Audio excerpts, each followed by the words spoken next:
제가 미국에 살면서 인상 깊었던 것 가운데 하나는 미국 법무부가 어떤 중대한 사건의 증인들을 매우 철저하게 보호한다는 것에 있었습니다.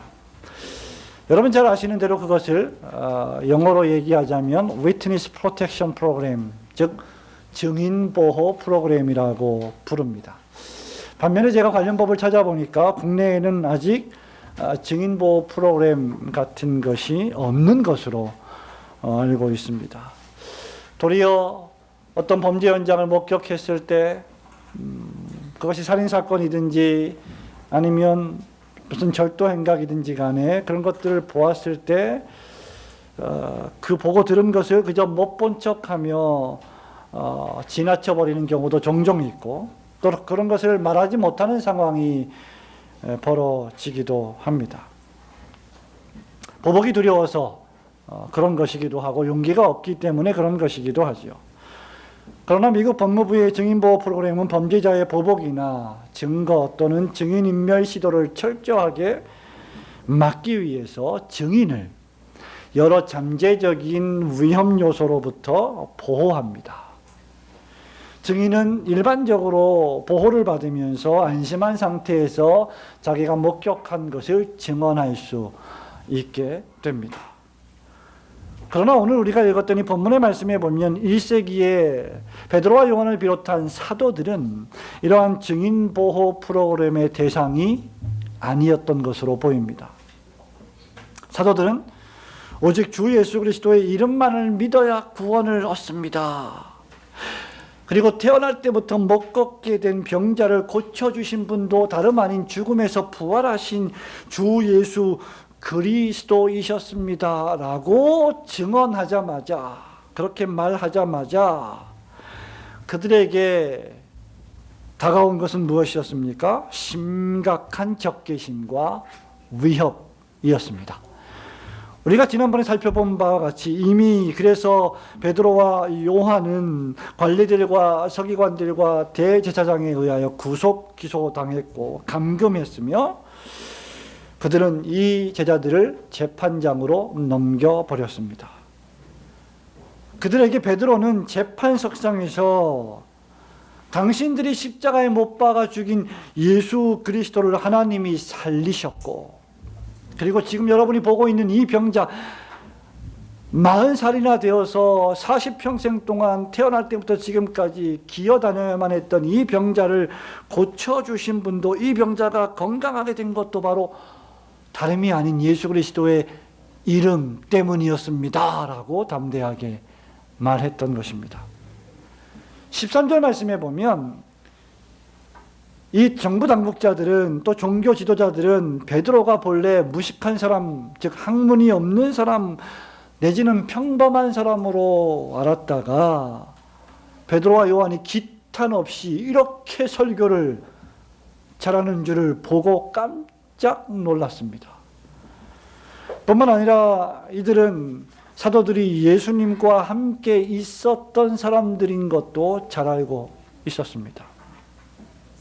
사람들은 사도들이 누구와 함께 있던 사람인지를 잘 간파하고 있었던 것이죠. 여러분들은 어떻습니까? 저는 이 말씀을 읽으면서 과연 여러분들이 월요일부터 토요일까지 만나는 사람들이 여러분들을 볼 때 누구와 함께 있다가 온 사람인가 라고 생각이 들겠습니까? 여러분들이 함께한 사람들이 제가 늘 말씀드리지만 바로 여러분 자신인 것입니다. 제가 아주 오래전에 전도사 사역을 할 때 섬겼던 목사님이 한 분 계신데 주변의 동네 지인들이 이 목사님을 가리켜서 목사님이라고 부르지를 않습니다. 처음 본 분들은 이 목사님을 사장님 이렇게 불렀습니다. 왜냐하면 허리춤에 많은 열쇠를 차고 다니고 은행을 빈번하게 왔다 갔다 했기 때문입니다. 이유는 저도 잘 모르겠습니다. 그래서 사람들이 볼 때 이분은 목사님이 아니라 사장님이셨다라고 생각이 들었던 모양입니다. 여러분들은 과연 어떻습니까? 사람들은 베드로와 요한이 방금 전에도 예수님과 함께 있다가 온 사람들이라는 것을 즉각 알아차렸습니다. 14절 말씀해 보니까 예루살렘 경내의 모든 사람들에게 다 알려져서 이 병자가 고침을 받았다는 사실은 결코 이제 어디 가서도 부인할 수 없는 사실이 되었음을 그들조차도 인정했습니다. 말하자면 이 병자가 고침을 받은 것을 증언해 줄 수 있는 증인들은 도처에 널려 있었던 것이죠. 그러자 관리들은 서로 의논했습니다. 17절 18절 말씀해 보면 재판의 결론을 내립니다. 그것은 바로 이 사건 또는 이 사실 또는 이 현상이 나사렛 예수 그리스도의 이름으로 이 병자가 일어나 걷게 된 이 놀라운 사실, 이 기가 막힌 현실을 더 이상 사람들에게 퍼뜨려지지 못하도록 베드로와 요한을 경고하고 위협하고 협박하는 것으로 결론을 내렸습니다. 그 경고와 협박의 내용은 무엇입니까? 다시는 예수의 이름으로 말하지도 말고 가르치지도 말라. 내가 지금 너희들을 풀어줄 테니 다시는 예수의 이름을 입에도 대지 마라. 입에 또 대는 순간 너희들은 또다시 잡혀올 것이다. 이렇게 협박하는 것이죠. 그리고 이에 대한 대답이, 이 협박에 대한 대답이 바로 19절, 20절 오늘 오후에 우리가 증인이라는 제목으로 살펴볼 말씀입니다. 두 가지 생각해 보기 바랍니다. 먼저 첫째는 증인으로서의 신자는 사람의 말보다 하나님의 말씀 듣는 것을 더 최우선으로 여길 줄 알아야 한다는 교훈입니다. 19절 말씀 함께 읽어볼까요? 4장 19절입니다. 베드로와 요한이 시작.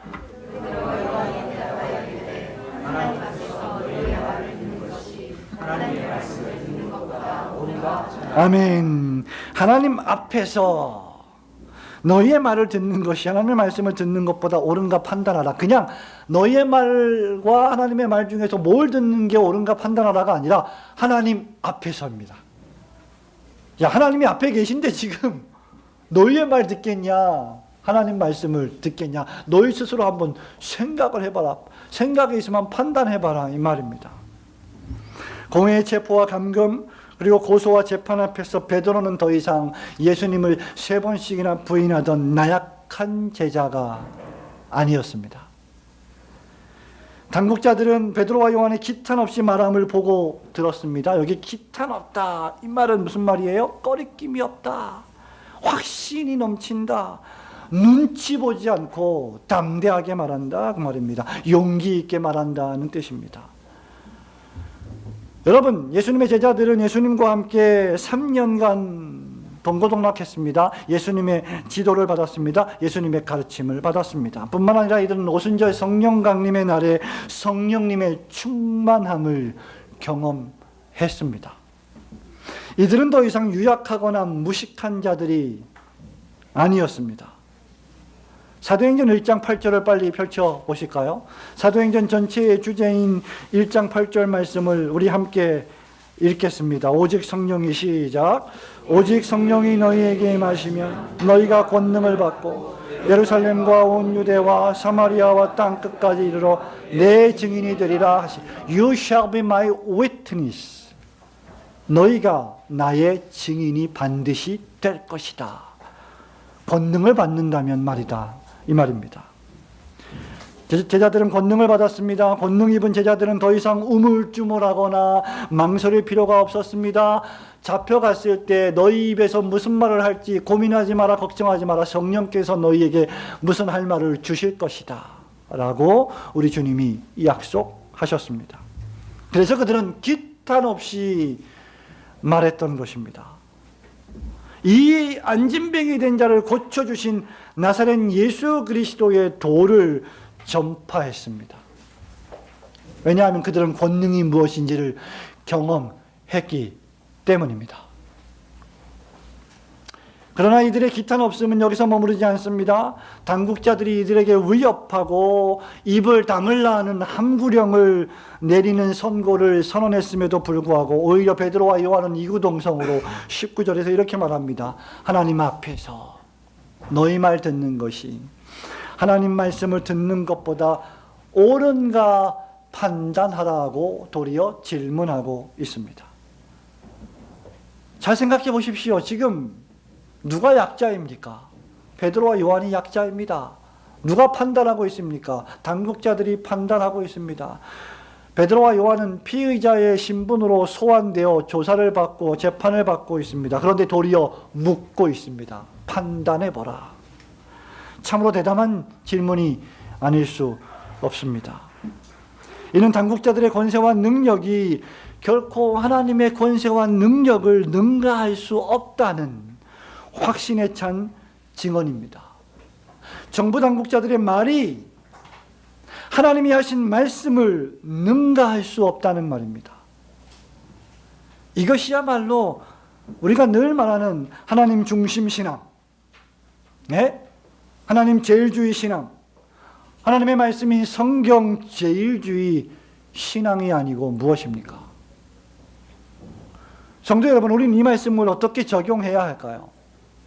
당국자들이나 관리들이나 국가나 정부의 모든 말에 우리 예수 믿는 신자들은 전부 불복종해야 한다는 말입니까? 하나님의 말씀만 순종해야 한다는 말입니까? 결코 그렇지 않습니다. 성경을 사려 깊게 읽는 신자라고 한다면 로마서 13장 1절 말씀을 기억하실 것입니다. 각 사람은 위에 있는 권세들에게 복종하라. 국가정부의 권위에 순종하라 그 말입니다. 왜냐하면 권세는 하나님으로부터 나지 않음이 없나니 모든 권세는 다 하나님께서 정하신 바라. 우리 자녀된 여러분, 우리 주일학교 유치부, 중고등부, 청년대학부 여러분, 여러분들이 왜 부모님의 말씀에 복종해야 합니까? 그 부모님에게 주신 권세가 하나님이 주신 권세이기 때문입니다. 그 부모님이 여러분의 돈줄을 쥐고 있기 때문이 아니라, 여러분의 용돈을 쥐고 있기 때문이 아니라 여러분들에게 주신 하나님의 권위이기 때문입니다. 마찬가지로 정부 당국자들의 권위에 우리는 순종해야 합니다. 그러나 그 위에 있는 권세, 즉 정부 당국자들의 권세가 그 권세를 주신 하나님께서 금하시는 것을 명령하거나 하나님께서 명령하신 것을 하지 못하게 금한다면 신자는, 교회는 분연히 일어나서 불복종하고 항의해야 합니다. 교회를 보호하고 돌보아야 할, 그래서 교회가 고요하고 단정한 예배 생활을 하게 만들어야 할 국가가 도리어 교회와 그리스도인에게 예배하지 못하게 하고 자유롭게 기도하지 못하게 하고 설교하지 말라고 하고 헌금하지 말라고 하며 이런 것들을 하면 처벌하겠다라고 한다면 우리는 당연히 이에 대해 불복종해야 합니다. 하지만 그런 일이 아니라면 우리는 국가의 권위를 인정하고 그 법에 순응해야 합니다. 한간의 문제가 되었던 양심적 병역 거부는 이런 측면에서 결코 옳지 않은 것입니다. 또 우리는 이렇게 적용해 볼 수 있습니다. 만일 여러분의 불신 남편이 있다고 가정을 해보시기 바랍니다. 여러분의 불신 남편이나 여러분의 불신 아내가 여러분에게 여보, 교회를 가기는 가되 찬양대는 서지 마시오, 교사는 하지 마시오라고 반대한다면 여러분은 그렇게 하지 않으셔야 합니다. 그래도 목사는 여러분에게 찬양대를 하시고 할 수만 있으면 교사를 하십시오, 은혜 생활에 도움이 될 것입니다 라고 권면할 수는 있지만 강요할 수는 없습니다.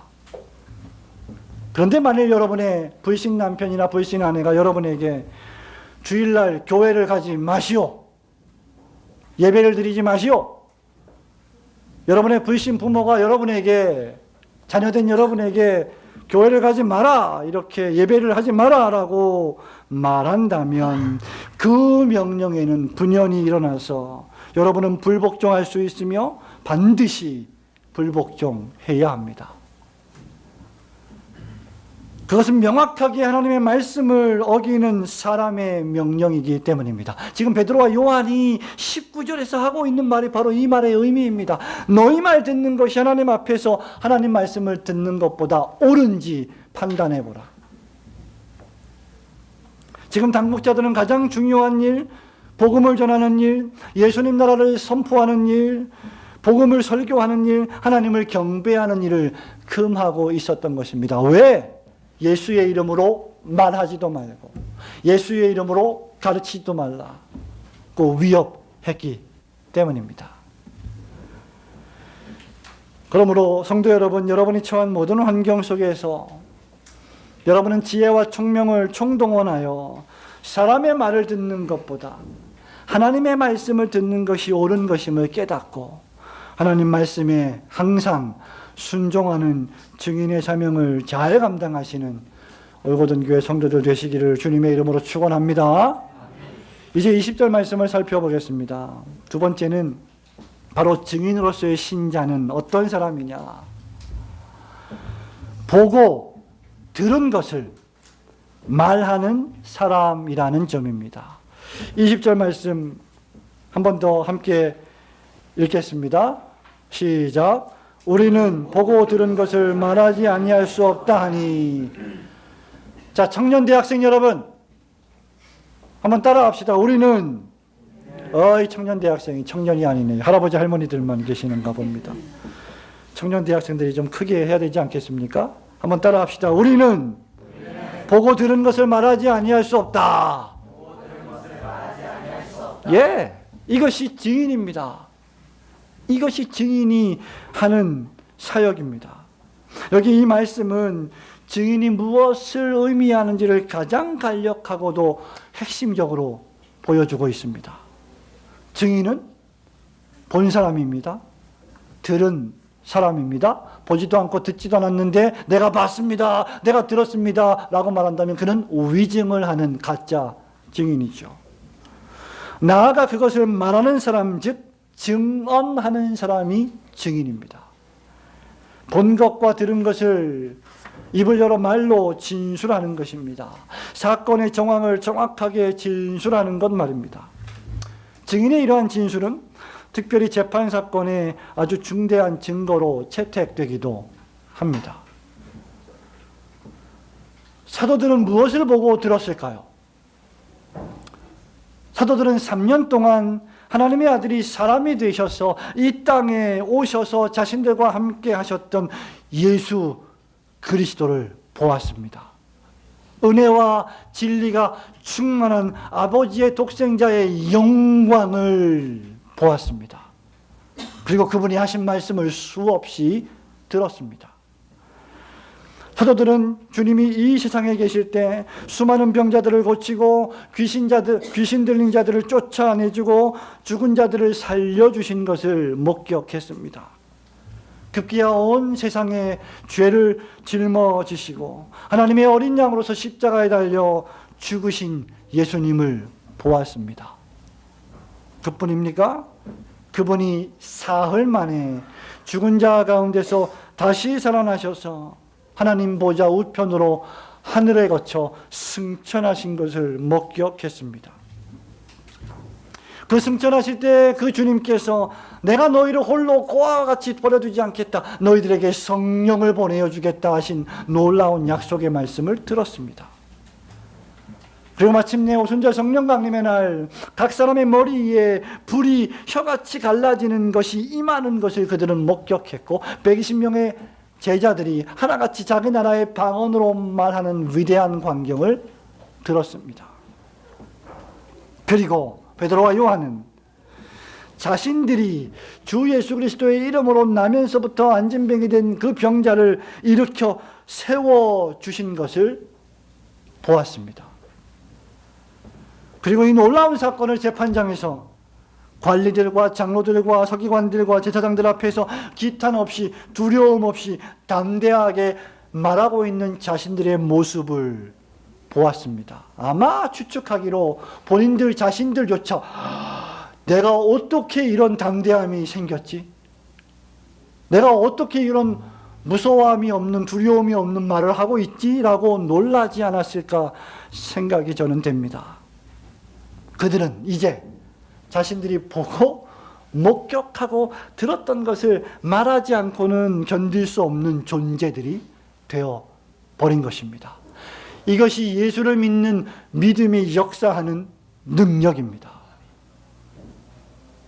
예수 그리스도를 믿게 되면 이것을 믿게 되고 알게 되고 경험하게 되고 이것을 전하고 싶어서 마음이 불타오르는 감정의 변화를 혁명적으로 경험하게 됩니다.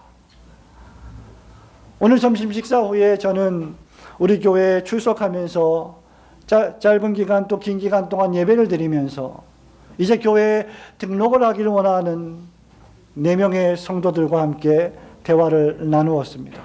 그리고 등록 교육의 일정을 잡고 등록의 교육의 내용들을 설명했습니다. 그러면서 시험도 봐야 한다고 말씀드렸습니다. 그러나 시험이 중요한 것이 아니라 믿음이 있느냐가 훨씬 중요하다고 말씀을 드린 바 있습니다. 저는 등록 교육을 받는 우리 성도들의 마음이 바로 이렇게 보고 들은 것을 말하지 않고는 견딜 수 없는 놀라운 혁명적인 변화를 경험하기를 간절히 바라고 소원합니다. 그것은 하나님의 성령께서 주시는 은혜가 있을 때만 가능한 것입니다. 여기에 복음 전파의 불가피성이 놓여 있는 겁니다. 복음은 증거되고 전파되어야만 합니다. 환인이의 마음속에 예수 그리스도가 계시고 성령님이 계시기 때문에 아빠! 교회 안 나오면 안 돼요. 예수님 안 믿으면 지옥 가요. 나중에 우리 같이 못 만나요. 라고 말할 수 있게 되는 것입니다. 그게 복음 전파의 불가피성이에요. 교회에 한 명이 더 와야 되니까 교회의 숫자가 늘어나야 되니까가 아니라 복음의 능력과 위력이 그로 하여금 그 말을 하게 만드는 것입니다. 누구를 통해서 복음이 전파되어야 합니까? 이미 그것을 보았고 들었고 경험하고 말하는 제자들을 통해서 그렇게 되어야 합니다. 죄에서 자유를 얻고 의롭게 되어 영생을 얻은 신자들은 이런 면에서 세상이 감당치 못하는 사람들이 되게 되는 것입니다. 예수님께서 생각해 보십시오.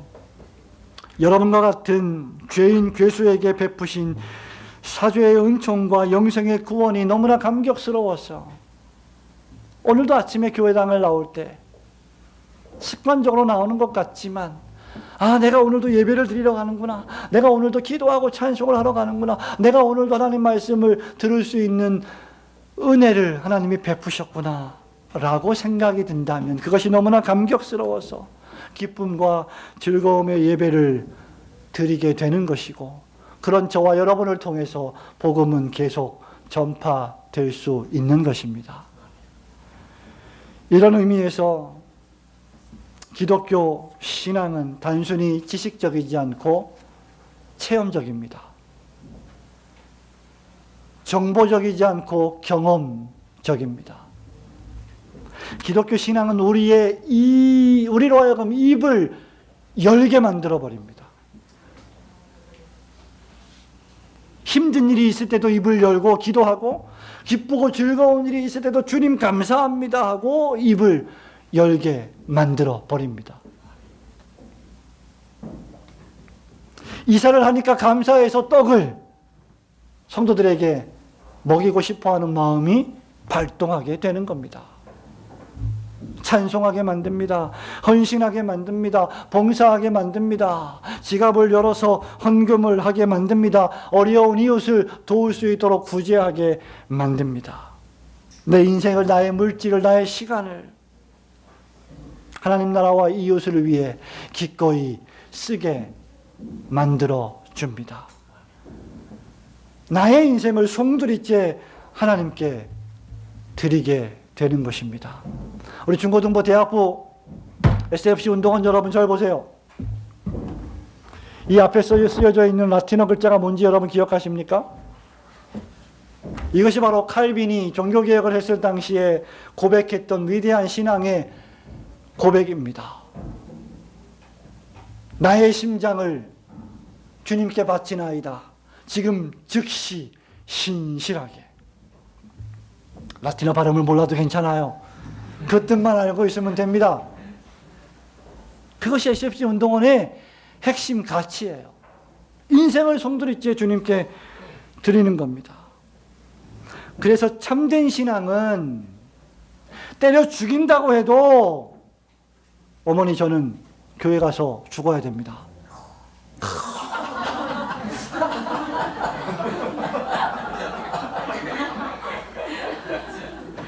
죽더라도 예배를 드리다가 죽을 겁니다. 예? 그런 고백을 하게 만드는 거예요. 제가 그랬어요. 제가 신학교 간다 그러니까 우리 어머니가 얼마나 핍박이 심한지, 신씨 가문에 네가 이제 대학에 가서 공부하고 졸업하고 좋은 회사 가서 가문을 일으켜 세워야 되는데 뭐 신학교에 간다고.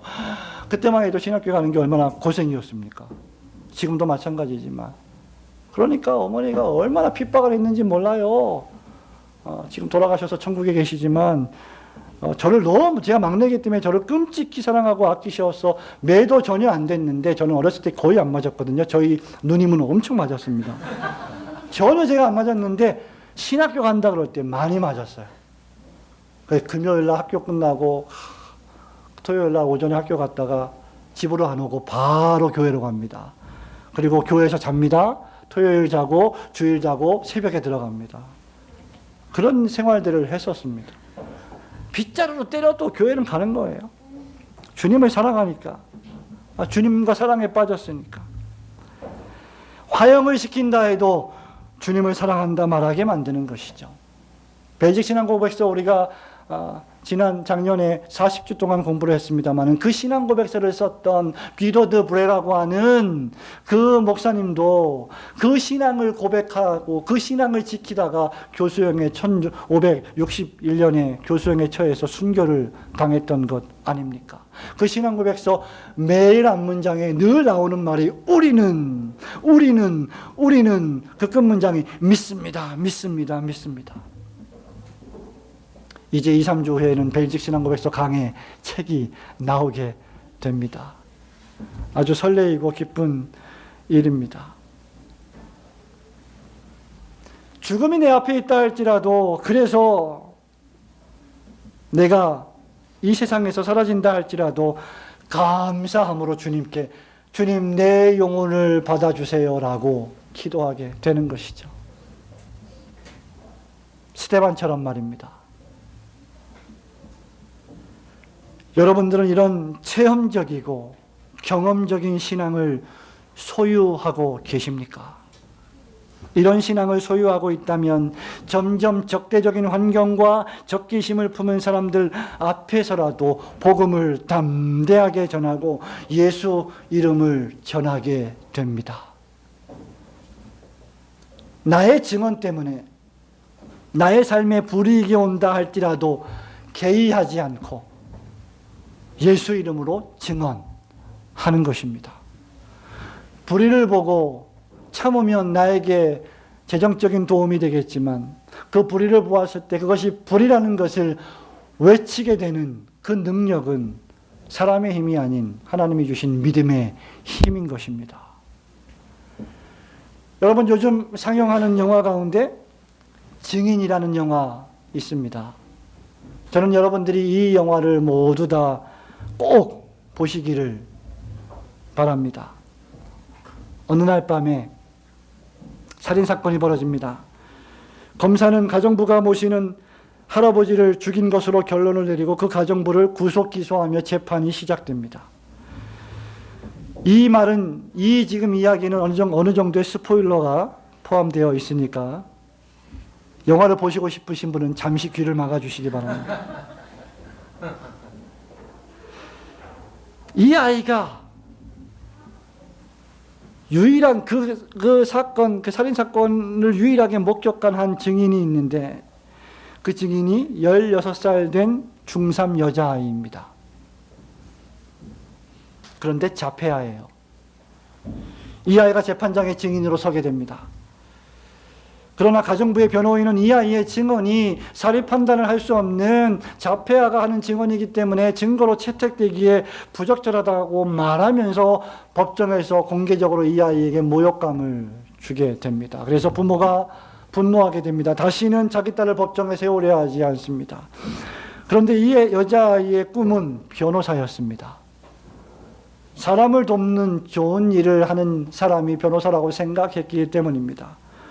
우여곡절 끝에 재판이 다시 시작되고 검사는 여자아이에게 다시 증언을 해달라고 부탁을 합니다. 물론 부모는 역시 반대하고 있습니다.